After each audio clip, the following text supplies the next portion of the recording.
Ok, vamos lá.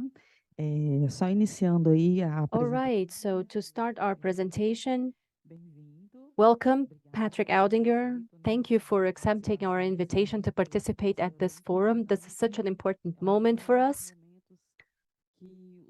This is a moment where the sector has more involvement with the industry, and this allows us to exchange experiences because we do not know everything. And so I understand this moment is really for that, for us to, seek improvements on both sides. So Mr. Patrick Aldinger graduated in 2001. He's a Master of Business.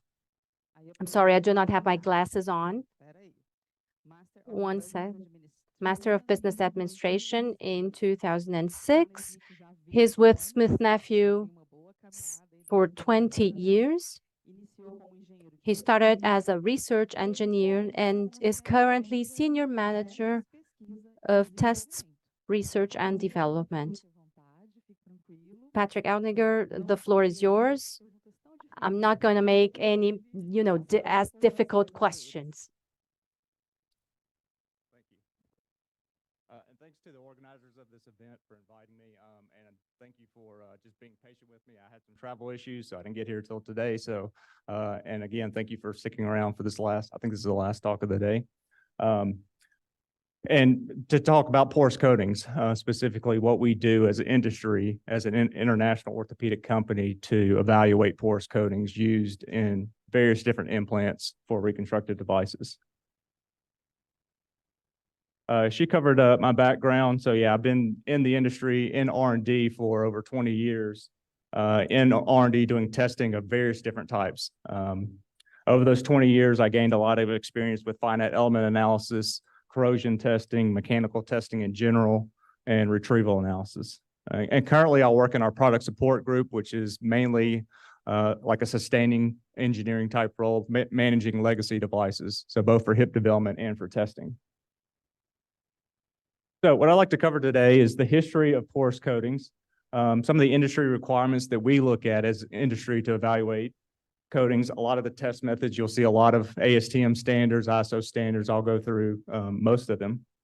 The acceptance criteria that are defined in some of these guidance documents and standards. And then kind of round the discussion with a little bit of clinical performance and then some closing statements. So in regards to the history.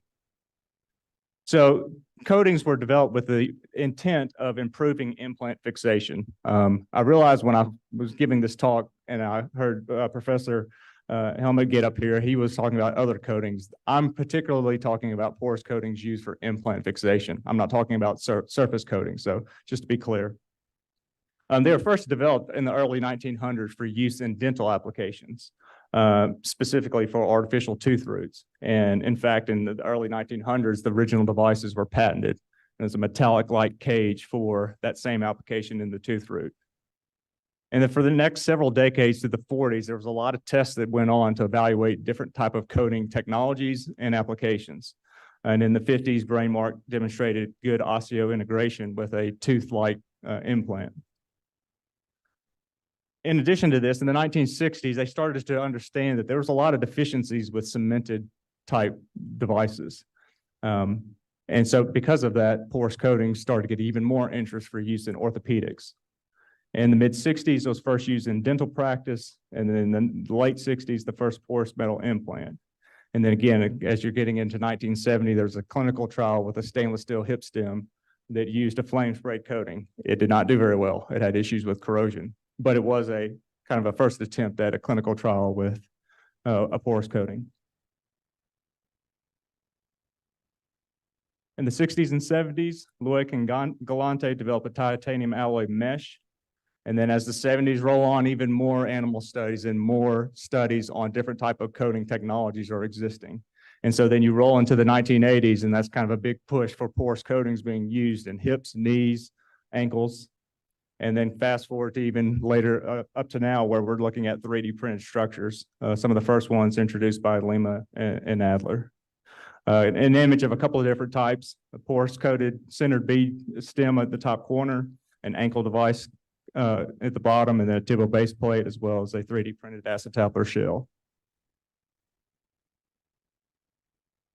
In addition to just traditional porous coatings, there's also hydroxyapatite, which is a coating that's applied either directly to a stem or on top of another porous coating. And so its first use was about in the 1950s as a bioceramic bone defect filler.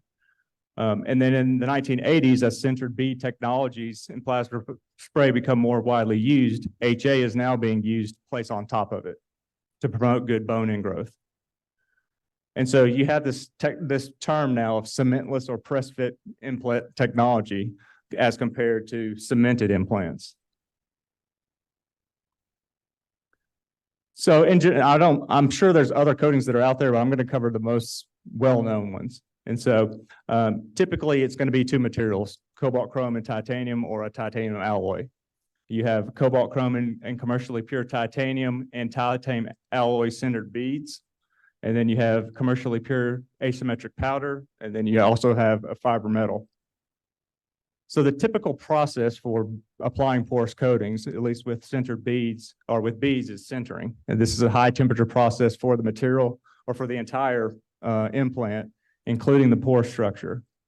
Plasma spray is a little bit different. It's not a high temperature process for the substrate material. It is a high temperature for the powder itself that's being sputtered onto the surface. And then HA can also be applied in the same manner or a similar manner.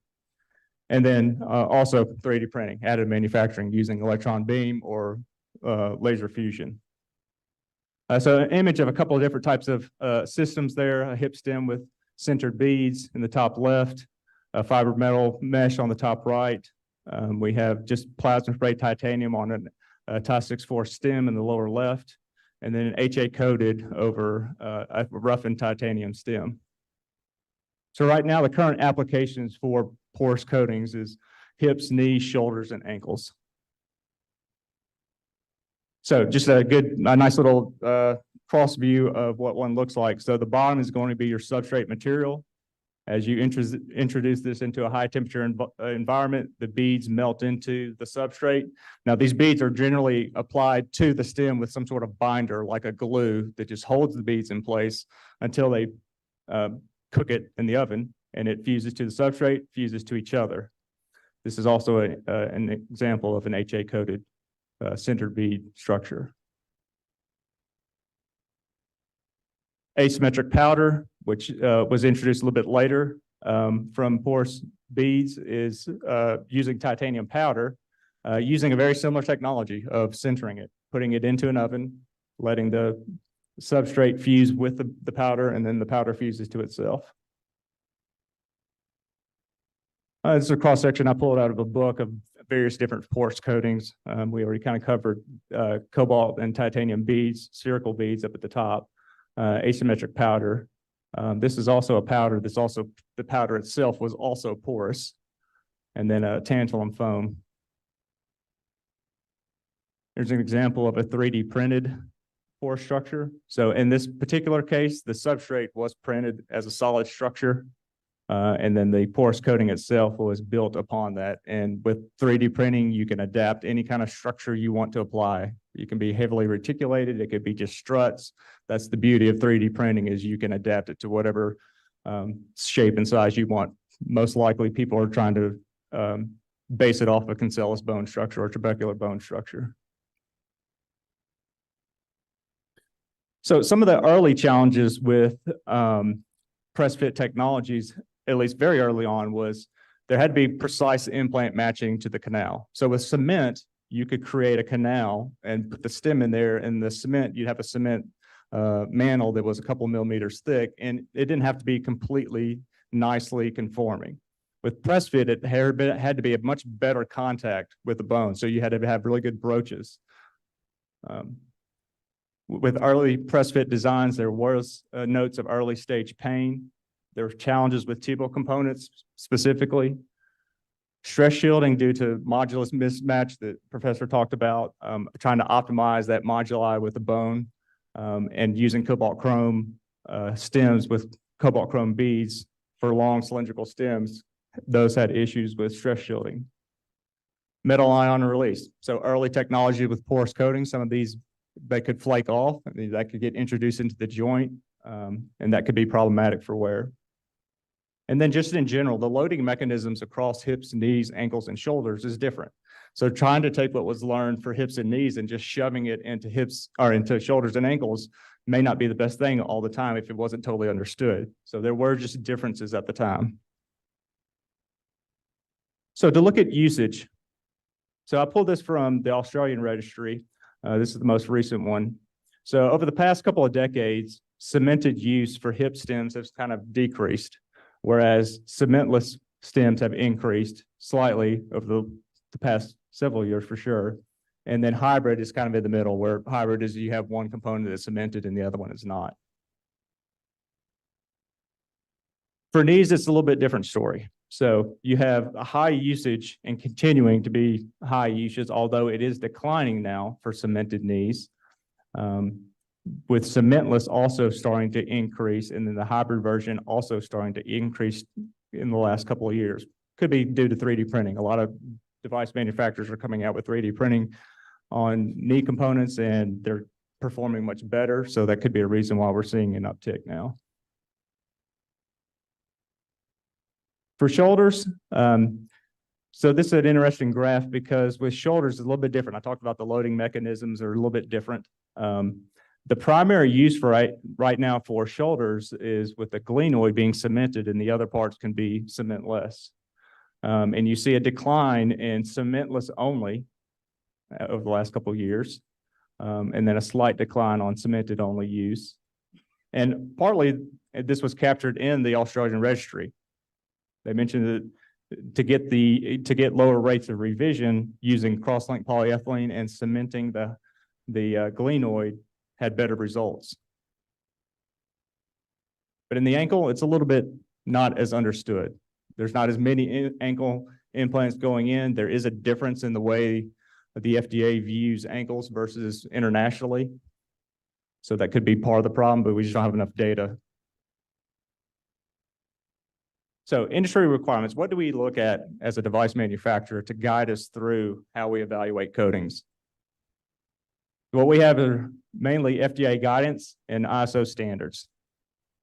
And so, for instance, the FDA guidance document for testing orthopedic implants with modified metallic surfaces opposing bone or bone cement, and then a general implants coating for coming out of ISO. I think it's important to note here that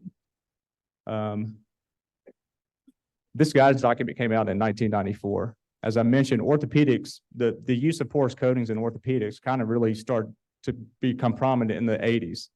So for a while there was no guidance, and then there was pretty early on, 1994. This is still an active guidance document that's used today. Within ISO, there are even more guidance related to HA and plasma spray. In ASTM, there are several standard specifications for knees, hips, shoulders, and ankles that include a lot of the same information from some of the other guidance documents. So right now we have 3 different large groups of standards and guidance documents that kind of guide us in how we should be evaluating porous coatings. So part of the requirements are the metallurgical side, the microstructure of the pore structure itself. And so from a metallurgical side, how is it affecting the substrate material? What is it composed of? What is the microstructure of the porous coating you're actually using? The thickness, the location, shape, size, something called mean void intercept length, or MVIL, and porosity. Those are all requirements from the guidance document.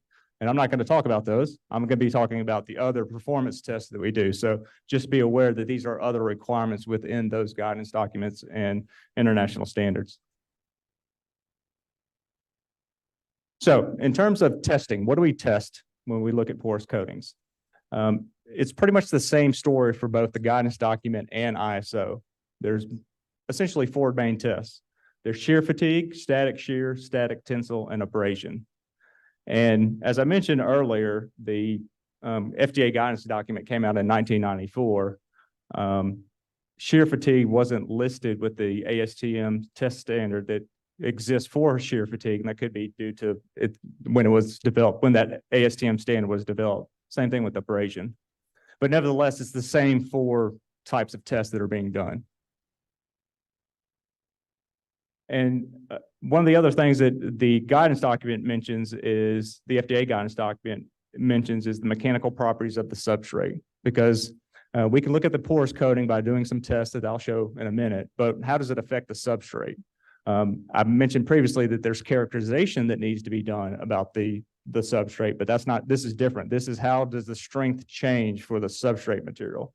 Because as I mentioned, with beads and asymmetric powder that use a sintering process, it does affect the microstructure of the material. So how does that affect the long-term performance of a hip stem or a knee component, whatever you end up making out of? Maybe the pore structure itself is fine, but now you've weakened the stem. So the guidance document asks you to review those type of scenarios. Okay, so the different test methods. I listed I think all the test methods that exist for evaluating porous coatings, and I'm going to kind of step through each of them. But before I do that, just to give you an idea, most of those test methods, actually all those test methods that deal with the four main components of static and shear fatigue testing, tensile attachment, and abrasion, is all based on a coupon. So these are all going to be a cylindrical coupon that's flat, that has the porous coating on one side and the substrate material that you will be using eventually for whatever implant you're going to make. It goes through the entire manufacturing process that you will use for your final device. Same thing with the HA that can also be applied to the porous coating. But these are all going to be coupon-based tests. And in order to evaluate the mechanical properties of the substrate, you can do coupon-based tests. There is a tensile or a rotating beam type test you can do on a coupon that has gone through the full manufacturing process. Or you could even evaluate a hip stem, like was shown earlier with the ISO 726-4. That's a test method for evaluating the distal strength of a hip stem. You could do the same test, and that will help you evaluate how strong the stem is that has gone through the full manufacturing process of a porous coating. So a key part, because this is a coupon-based test, is sample preparation, which is very key for these types of tests. It needs to go through the entire process. It needs to be clean like you would for the final device. The way these are prepared is you have your coupon, and one side has the porous coating on it, and then you have a test stub, in this case on either side, that is compressed with a thin film that's an epoxy or some sort of adhesive agent that sits in between that cures the porous coating to the stub. And I'll show the test sample in a minute. But each of the ASTM standards calls out that these epoxies or adhesives should have a minimum strength, or they should be as strong as the required strength of the coating. Because one of the standards, I think it's actually all of them, I think call out this 34.5 MPa. If the strength of the coating doesn't necessarily have to be that high, I don't know if the adhesive strength of whatever you're going to use there has to be that high. But nevertheless, this is what is called out in the standard. These call out using FM1000. There are some other options that are listed in some of the other standards.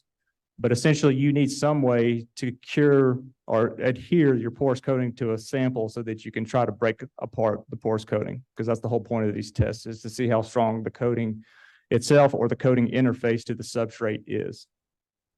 So just, you would place this whole thing into an oven, and FM1000 in particular is heat sensitive or heat cured adhesive. So you put this into an oven at 350 degrees Fahrenheit, and it'll fuse into the porous coating. Sometimes you apply a dead weight, or you could also do a spring-loaded setup. What's key about when you do this, I don't know if it's called out in the standards, is taking one of the samples after it's gone through this curing process, and it's basically destroyed, because you want to cut away all the adhesive until you get to the porous coating and make sure that adhesive hasn't gone into the substrate. Because if it does, then you're not accurately testing the porous coating. So the bonding agent is pretty critical for this setup. And these setups there's not a uniform weight that will just always give you the exact same amount. So that's why you take that one coupon and you destroy it to make sure you haven't gone too far with the penetration of that glue. So this is just try to get a close up. It's kind of blurry, but this is the side with the porous coating and then your test stub on one side. So ASTM F1044, this is static shear testing. So in this case, you're applying a tensile force across the sample at 2.5 millimeters per minute until failure of the coating. In this setup, it's important to note that there's a universal joint or a multi-directional joint here so that you can always apply that axial force and you don't get any kind of side loading off that coupon, because most of these coupons, as you can see here with this particular setup, is 19 millimeters in diameter. So it's pretty small. But if you only load one side of it, then that's not really telling you enough about the strength of that coating. So you have to have a setup that does allow you to pull this perfect as possible in axial tension. So in terms of the sample size, so ISO 13779-4, which is for HA, calls out 10 samples. What's called out in the FDA guidance document is kind of a blanket statement about the sample size for all the 4 tests that I mentioned, that you should just use 5 samples. In previous clear devices, they've also found, the FDA has found a sample size of 5 to be acceptable. Shear fatigue is basically the same thing, except now this test construct is in, excuse me, a fatigue load. You can apply this up to 30 hertz, and typically this test runs for 10 million cycles. Again, sample size is 5. In ISO 13179-1, it says 5 as a sample size, as well as I mentioned before, the FDA guidance also calls out 5. That is the same coupon size as the previous static shear test. Tensile attachment testing according to F1147. So this is a tensile test pulling apart the coupon at 2.5 millimeters until failure. This is not shear. This is the surface, the entire surface being pulled in axial tension. Again, based on that ISO document for HA, it says 10, but the FDA guidance document calls out 5. This is a bigger coupon. This is a 1-inch in diameter coupon. But the same care is taken in making sure that you apply the load as perfectly in axis as possible. So what is a failure in these tests? So in ISO 13779-4, it does call out the different types of failure modes you can see in these tests. And so going back to the image I had earlier, I actually flipped it. This is the substrate at the top. Here's that first bead fused to the substrate, and then all the fusion, all the beads being fused together in the HA. When you apply this film to the substrate or to the surface of the porous coating, just imagine this is your epoxy. So you can get a failure in the interface of the substrate and the bead. That would be a failure type A, according to that particular ISO spec. You can have a failure in the coating itself. So it could break here at this bond or these bonds where the beads are fused together, or asymmetric powder, whatever the porous coating that you use. It can be between the interface of the coating and the adhesive. So that thin layer of bonding that in this case would be adjacent to the HA coating. And then finally, the adhesive itself fails. Or you could have a mixed mode where you see a variation of all those. And that's where how well you align that test sample could have a big influence on what type of mode you see. And according to this ISO spec 13779-4, they call A and B a valid failure mode, and C and D are invalid for HA, because this is specific to HA, the standard, meaning that if you saw that failure mode, you would have to toss that sample aside. And then E is valid only if you see a mixture of A and B. So taking care of what the samples look like when you test them and visualizing them after the testing gives you a lot of insight. Did you have a valid sample for the test? And This is just an image of a bunch of different types of failure modes. I'd say this is one where you pull the porous coating directly off the substrate. And this one is more of a adhesive to coating failure. You do see a little bit of coating. I mean, adhesive adhered still to the top is the coated surface. You do still see a little bit of adhesive adhered to the porous coating. This almost appears to be fully just an adhesive pulling off of the porous coating, but you can also have mixed, right? And so in some of these mixed modes, it's kind of hard to tell. It would depend on what the strength was. And eventually I'm going to get to the acceptance criteria that we've established. You know, if you do a test like this, and as long as you ensure that your adhesive hasn't penetrated to the substrate, you do that when you prepare the samples and make sure that your setup was good. After you review your failure modes, if those loads are high enough, it seems like to me you could still have some of the other variations of failure modes and it still be an acceptable test.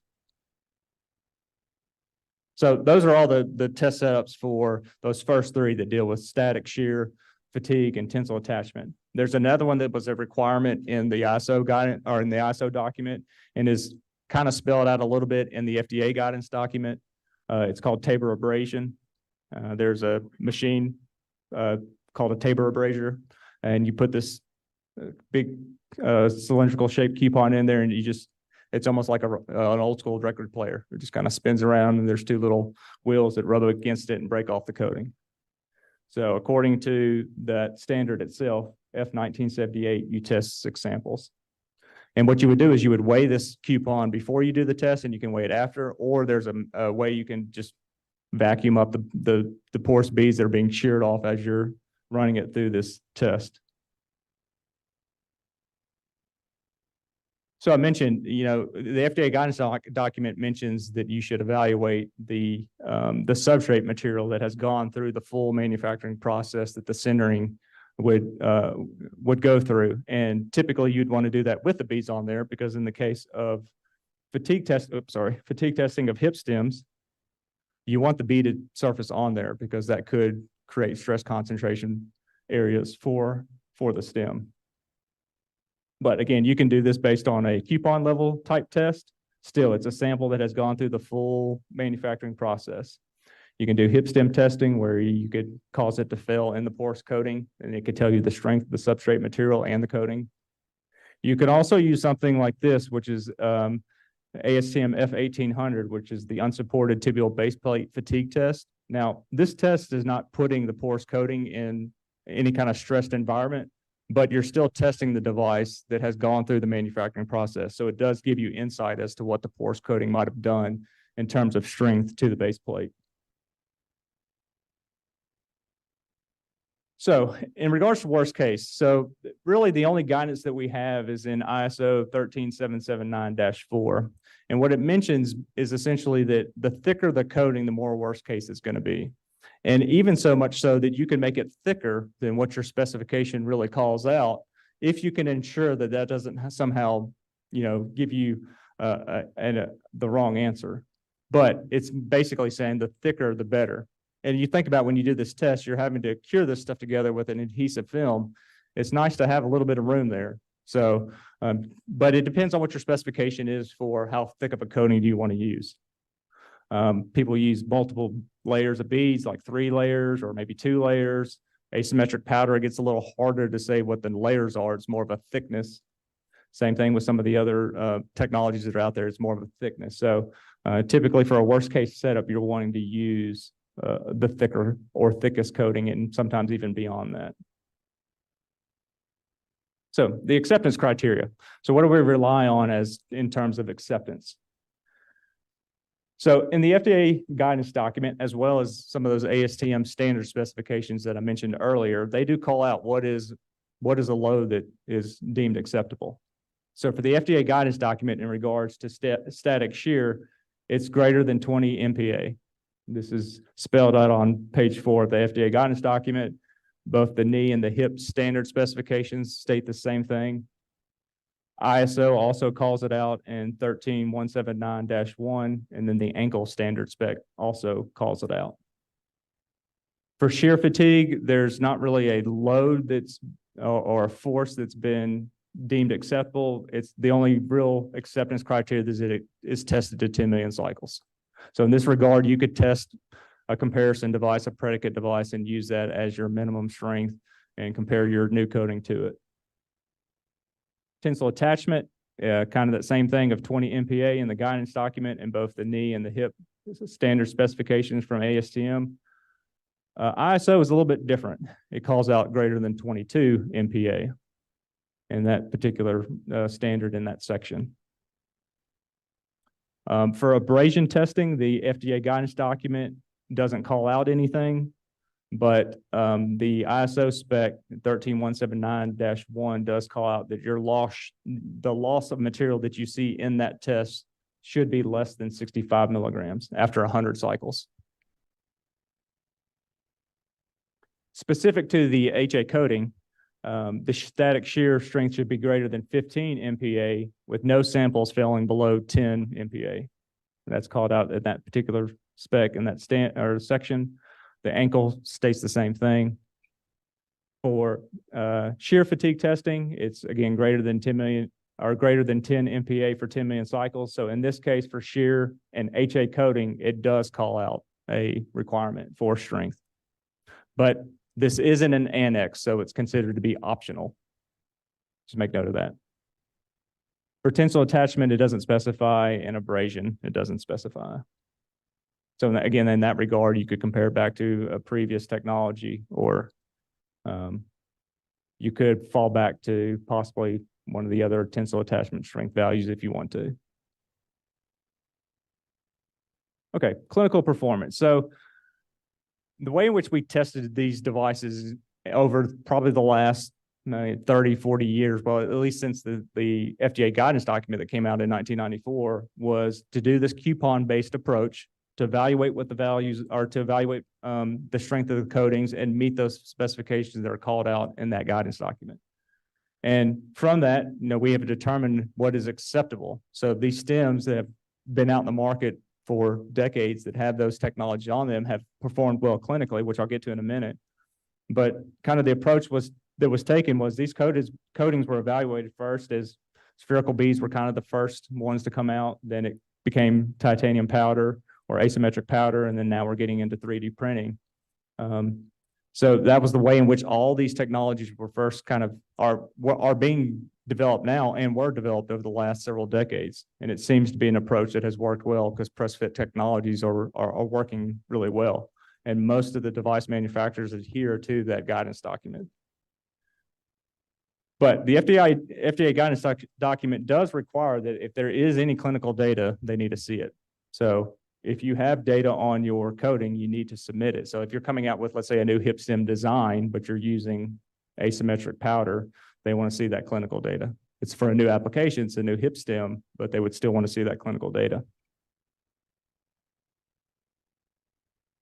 So just kind of round it out. And now I only have our Smith & Nephew's devices here to show. So I pulled a couple that I could clearly see what the complaint rate was based on our own internal CERs or clinical evaluation reports. And so what has been stated through clinical literature is this particular acetabular design, which is called R3. It is a shell with stick tight, which is an asymmetric powder. And that powder can also come in a form with HA over the outside of it.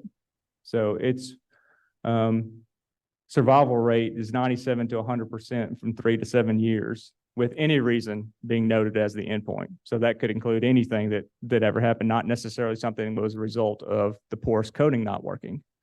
So that's why I wanted to pull this other information is we had 55 complaints out of about 1 million that were reported to be due to loosening, implant migration, or osseointegration problems that could be associated with the porous coating. It's not saying that's what happened, but they could be. And that was a rate of 0.005%.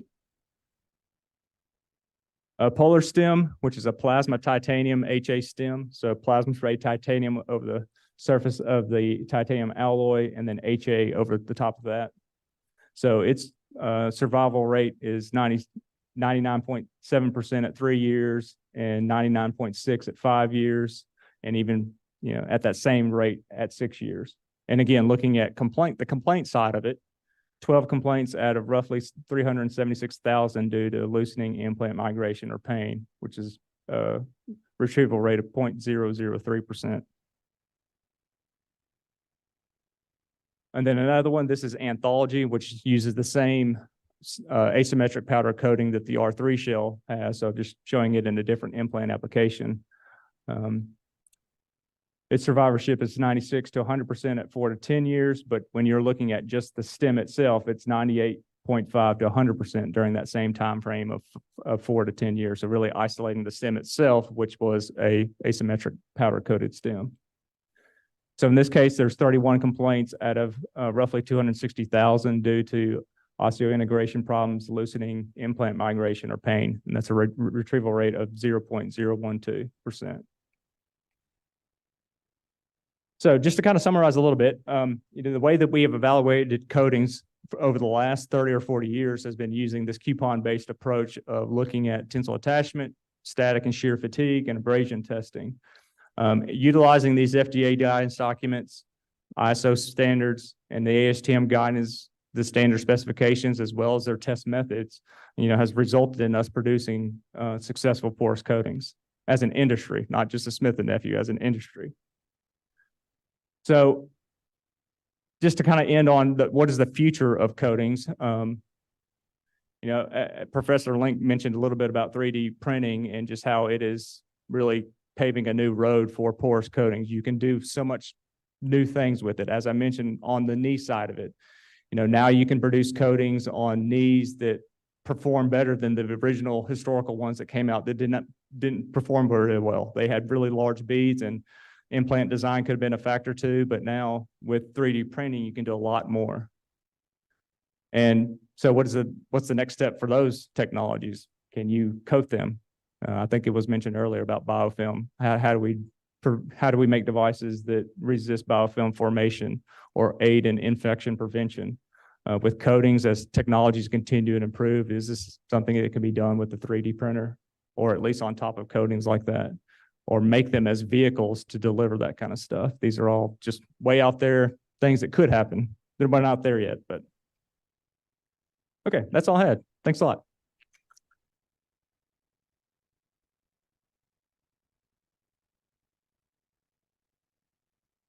Bem, então vamos lá, né?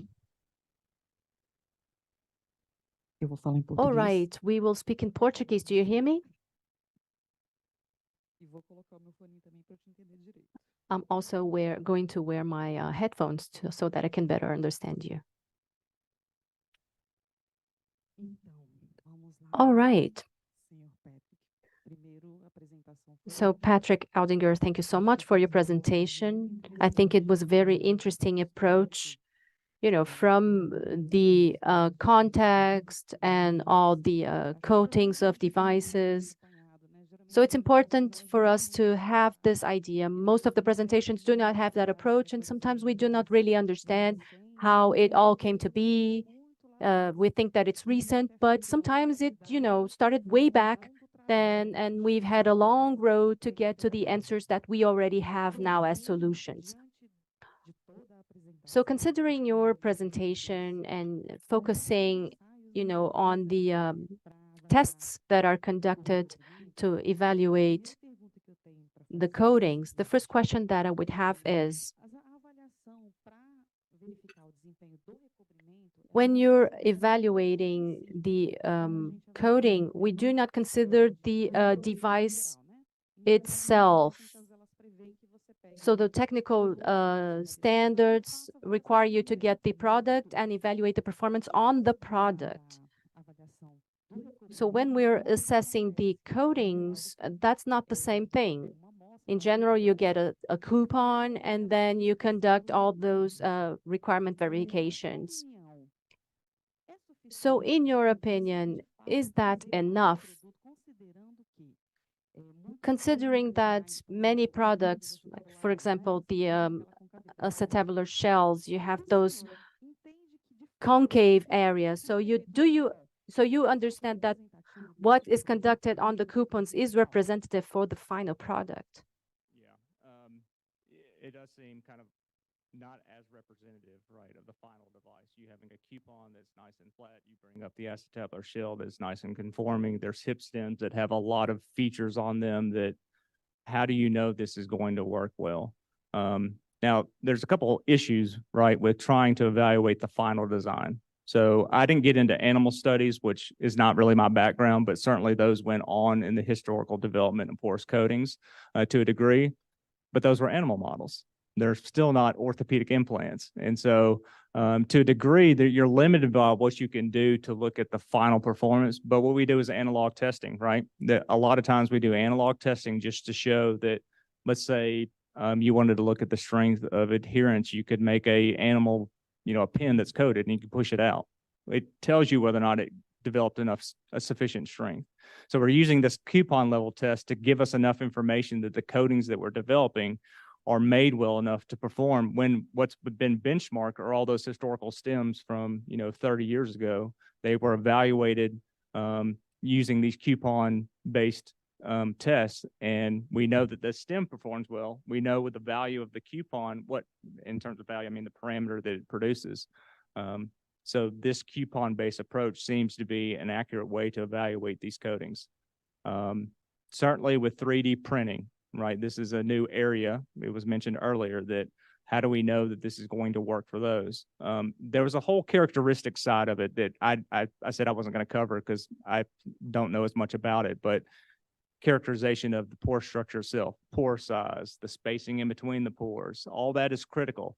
There years were spent on developing what is the optimal pore size and porosity. So that's all part of those guidance documents. Muito bom. All right. At ANVISA, many times we are questioned about one thing. Inside the standard, there are many requirements that for us today, just to give you some context before, since 2008,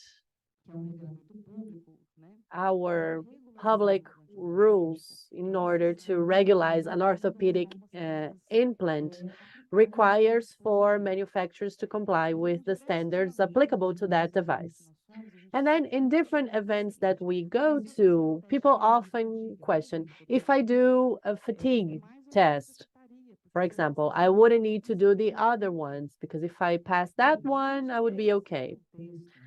Well, considering this context, if you had to choose among all the required tests to verify the characteristics and to see if they will actually result in a good outcome for the patient, if you were to choose just one test, like if the material passes on that one, the others wouldn't be necessary, which one would you choose? That I described up there, would I pick one? I would pick all. That's just been the guidance across the number of years, is these are the tests you have to do, because they describe a different application for the coating, right? So tensile attachment is how well does it adhere to it. Shear fatigue, take for instance the example, if you're just you're implanting this hip stem down the canal and you're rubbing it up against bone, you don't want it to shear off those beads. So all these different tests have some sort of application that they are addressing, that they're whatever it be, long-term use or whatever, those are aspects of the coating that are individually described in each of those tests. So I wouldn't just pick one. Like you can't just pick abrasion testing and saying, oh, well, it passed that test, it's not shedding off enough particles. Well, that's not the only test that matters for porous coatings. Bacana. Bem, a gente pensa All right. We agree. We want it all. But sometimes we are questioned. Regulators always want all the tests, you know that. But it's good to get the same feedback from you as well. All right. When it comes to the validations that are conducted, especially when you have a combination of different coatings, we have received some examples of titanium associated with hydroxyapatite. So these combinations, do you see this as positive, as something that is actually bringing something extra to the end result? And what is the challenge when it comes to this combination of materials in a coating? So you mean, what is the value of HA coating on top of another porous coating? Is that what you mean?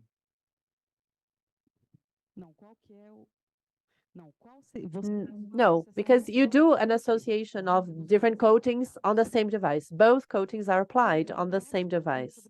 Because in practice, the coating was applied, but we used to use a single material, either hydroxyapatite or titanium.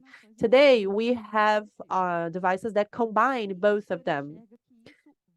I want to know if you believe that that actually brings a better outcome in the end. Yeah, so I can't really speak to how well HA was performing when applied on some of these porous coatings. I showed the clinical data on polar stem, sorry, which was a titanium coated, HA coated stem, right? And there's design aspects of that stem too that may lean it to being a better stem than other stems. But I think my understanding of HA coatings in general was it was more of a European mindset. They was shown to be effective in some cases, but it wasn't always super clear. So I think when and again, I might be botching the answer here, but from what I've observed when we developed tip stems is for the US, we just developed regular, let's say stick tight on top of R3. But then when it went to Australia or Europe, we would put HA on it because it was just a mindset of how HA promoted bone ingrowth. I'm sure it's founded in something because I mentioned it was developed in 1960 something, or it was being used in the 80s, I think is when it was first being used on orthopedic devices. So there clearly should be some benefit because why would you put cost into something that's not actually doing anything? There might somebody out here might know better about HA coatings and their effectiveness clinically, but. Ok. All right. So related to the number of samples, there's the FDA document that mentioned 5 samples, but in practice, the standard mentions 10. And we have faced some situations because in the end, manufacturers from the US, they follow the FDA guide. And in practice, ANVISA follows the standards. But without considering the standards or the guide, which one would be better or more right? But in practice, even if we have 5 samples, in your understanding, that would be enough for demonstrating. Is that enough of a sample size to give a final answer on what is being assessed? And if yes, why is the standard asking for 10, considering that the manufacturers participate on the creation of the standards? Yeah, that's a good question. So only one of the components of the ISO standard I think it's for HA calls out the 10, the sample size of 10. I'm not sure where that came from for that working group that developed that standard. I am involved in ASTM. I've seen some other people here who are involved in ASTM. And we go through these standards and talk about sample size. In that forum, we get a chance to also get understanding from the FDA because there's usually an FDA representative there too. And they have long considered that 5 or 6, mainly 5, has been sufficient to address most concerns with devices. Because you think about it, testing more would be great from a scientific standpoint. You could maybe understand a lot more, but the cost of doing a lot of tests for a lot of samples on full constructs becomes pretty cost prohibitive. So I think it was recognized not from a statistical standpoint, but more of a practicality and a cost to the implant that would ultimately be there if you tested 100. Now, I think it does depend on the industry that you're in. I'm probably going too far into something else, but like developing stents or something that is a different application, there might be a reason why more sample sizes are needed. You can go way off into the weeds on doing statistical analysis and how do you power your study to make sure you get this certain level of outcome. But I think one thing that we do is, and I think the industry as a large does this, that's why most of the ISO specs for orthopedic devices say 5 or 6, like the ISO 726-4 it does say minimum, but it says 6 runouts at a load. And so, I think there has to be a balance between what you're learning from that test. If it's a pass-fail test, is it just describing variable data? Are you comparing a predicate device to another one? You know, one of the things you get into, which can be problematic, is when you compare populations and you show there's no difference, but your sample size is low. That can be problematic for regulatory bodies to understand. Like, it's not different, but let's say your average was slightly lower, but it's not different. Is it really different?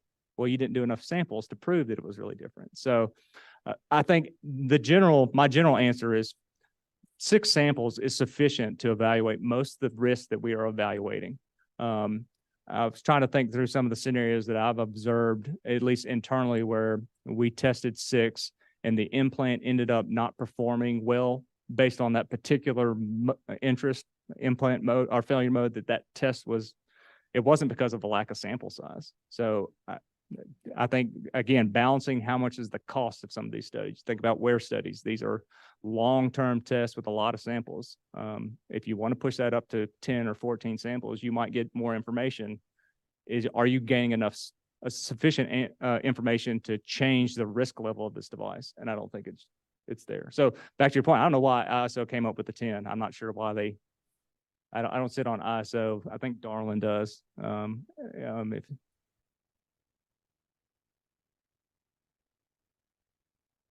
Acho que não, né? Alguém faz parte da ISO? Anyone here part of ISO?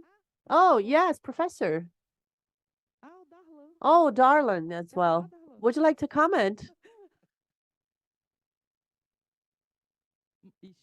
I don't think he wants to say anything. He's probably going to kill me outside. Don't worry, Marcia. Well, the sample size is being discussed within the F04 committee at ASTM.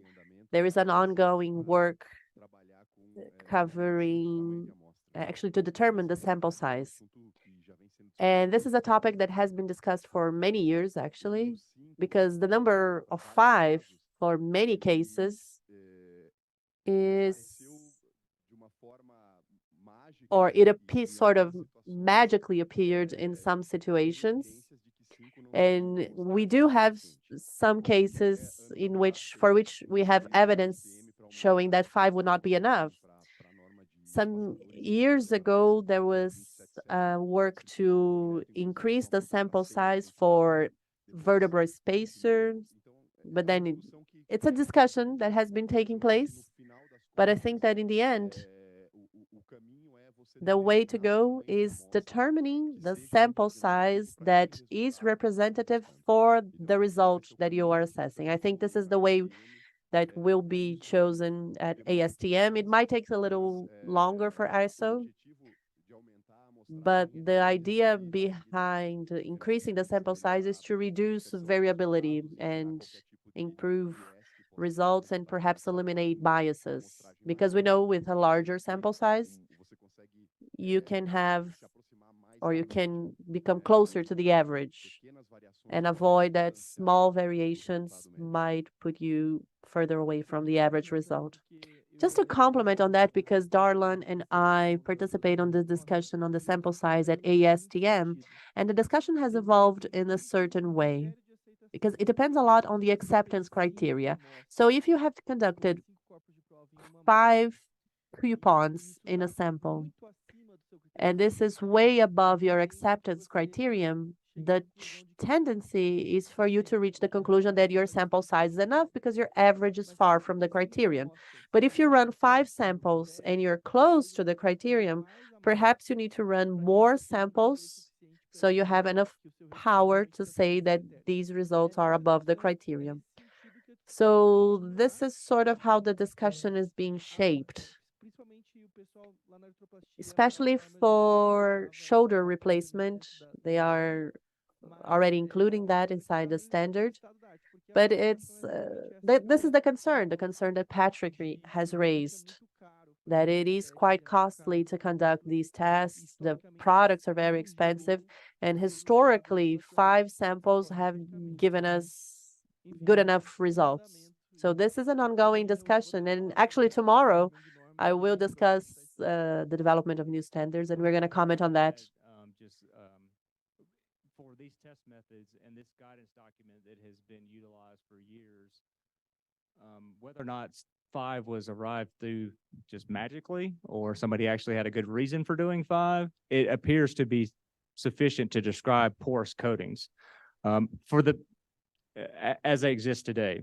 Now, if you develop something new, a completely new technology, a new test method, I think it's probably worth evaluating the sample size discussion. But like ISO 7206-4, hip stem testing, I think if you make a stem that runs out at 5 samples or 6 samples at that load, the likelihood that it fails clinically is very, very low. So for existing standards and guidance documents, to me, it seems like we shouldn't challenge this is my view of it, of the sample size. But if you're going to develop something new, a new standard, a new technology that doesn't exist today, and you have to have a new test method like Professor Link mentioned, like non-standard tests, well, then you really need to evaluate the sample size discussion. But for consensus standards that have existed for decades, to me, I don't see the need in challenging those. Joia. Obrigada aí, Darlan, Heitor. Thank you, Okay. Darlan. Thank you, Hector. And thank you, Patrick. So I have one more question because we're almost out of time. Considering the changes and the new technologies, it has been discussed the importance of 3D printing and these new technologies, and the main challenge that we have to face in controlling the size of the pores on the substrate. So, from the materials that are applied, could you give us any idea on which materials could be used for future coatings, or would we stick to what we have today, like titanium hydroxyapatite? Is there anything being developed for the future in terms of changing the material or the nature of the material, perhaps a ceramic? Just thinking out loud here. I'm just sort of... Yeah, so cobalt chrome is another one that's being looked at for sure. We internally at Smith & Nephew have other materials that we are evaluating for 3D printed applications. Ceramics, I don't know if you can do it that way because the way that it has to be finalized. I don't know if it's possible. Maybe it is. But those are the only two I'm aware of, except for the ones that we're developing internally. We're probably most likely going to continue to use titanium and cobalt chrome because that's what we've used for decades. And they work well when they're designed appropriately, like Professor Link said. So those are the best biocompatible materials we have. And so unless somebody develops some new future alloy, and over the last 30 years, people have developed different variations of titanium alloys that aren't used today. For some reason, Ti-64, Ti-67, cobalt chrome, those are all kind of the materials that we continue to use. So yeah, I'm sure there is, as people gain more understanding of how to produce and manufacture 3D technologies, as the manufacturers of the equipment get better, the materials that you can process with them will probably get better as well. So I imagine at some point it'll probably get better, or you'll end up seeing other materials. Muito bom. Bem, gente. All right. We have 3 minutes left, so I don't think we have time for answering any more questions. Oh, I'm sorry, Hector. Sure, go ahead. I'm sorry. I actually have a question. It's quite a quick one. You mentioned that it is important and necessary to do all the standardized tests to assess coatings. My question is related to the fact that we see a lot of combinations. You have cobalt chrome, pure titanium, different titanium alloys, and then we have different coatings, hydroxyapatite, titanium, titanium with hydroxyapatite. So my question is this: do you do any type of worst case analysis for these combinations? Because if we think about it, different combinations, they generate an endless possibilities if you're going to combine all substrates with all coating options in all the assays. So my question is, do you do all combinations, or do you use a worst case analysis in which one combination can represent We'd others? only do the combinations of the devices we would make. So like if I don't think we do HA on a cobalt chrome tibial component or femoral component. At least we don't. So that might be worst case for some reasons, and some people might offer that, but I haven't evaluated. But that would make sense. Whatever. I mean, any multi-coated surface you have, you need to do these tests, and these are this is the book of tests that we have to evaluate coatings. And so, yeah, you should certainly look at all the different options you plan to market, I would say. Ok. Mais alguém? Gente? Minuto. Anyone else? We have 1 minute exactly. Go ahead.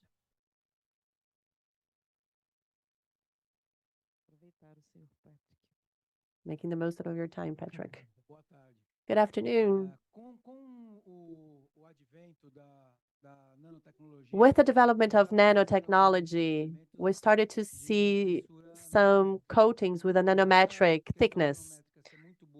Despite the fact that that is very good because it's compatible with the size of stem cells, we do have a serious issue in including the validation of this nano coating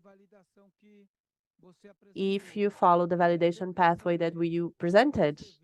So my question is, what is a possible validation process for that? Because pretty much none of these assays are applicable to 50 nano or 25 nano thickness.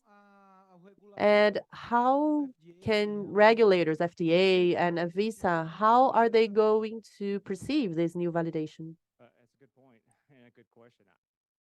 I don't know. Because I've never looked at that technology, I don't know how I would try to tackle it, I guess, from a testing perspective. I welcome anybody else who has an idea because, I mean, yeah, the testing that we do is more of a, I would say, the approach that's taken with these coupons and an adhesive film is a little bit more on a macro scale.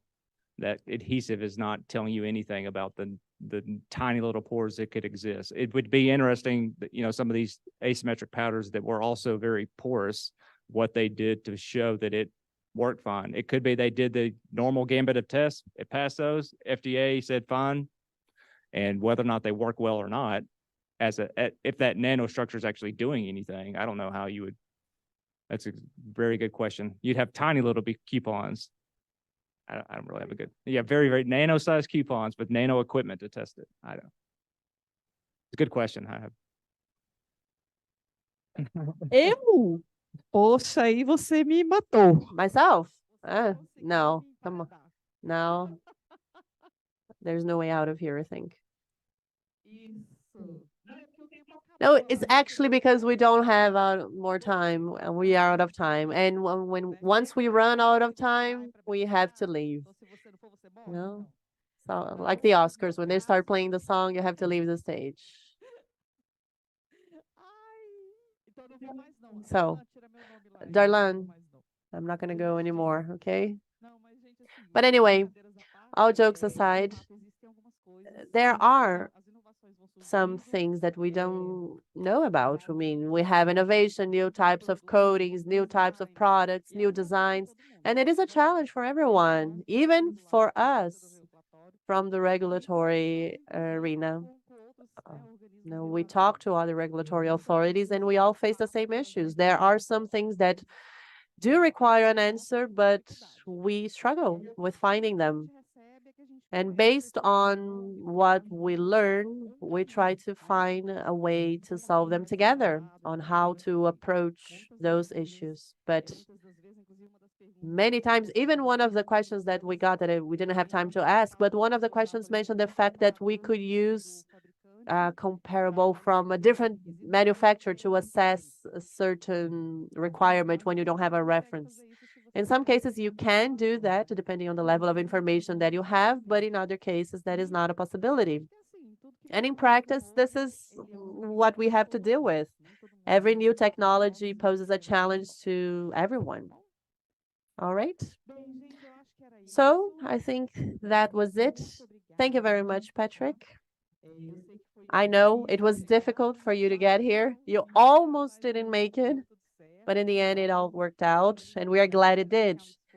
Caroline, thank you for the effort in making sure he got here. It was great. I had many more questions, but unfortunately, we have to go. We are all tired. We have a big day tomorrow, and it's never easy. But Dr. Sergio, thank you very much. It has been great. And like always, this is already a hit. I think everybody who has presented today were able to share important information that will make us think about and perhaps rethink everything that we do. So thank you very much, and perhaps see you tomorrow. Can I say that? Or is he the one that gets to say that? All right. We also would like to say thank you to Patrick Aldinger and Ms. Marcia Ribeiro for their participation on our seminar, a seminar that is sponsored by Viman Sistemas. I would like to request all of you to use the same QR code to enter the building. So make sure you save your QR code. And now I'd like to officially close this event. And to do that, I'm going to invite Mr. Sergio Madeira for his final remarks and Mr. Augusto Geyer, General Technology Director for Health Products at ANVISA.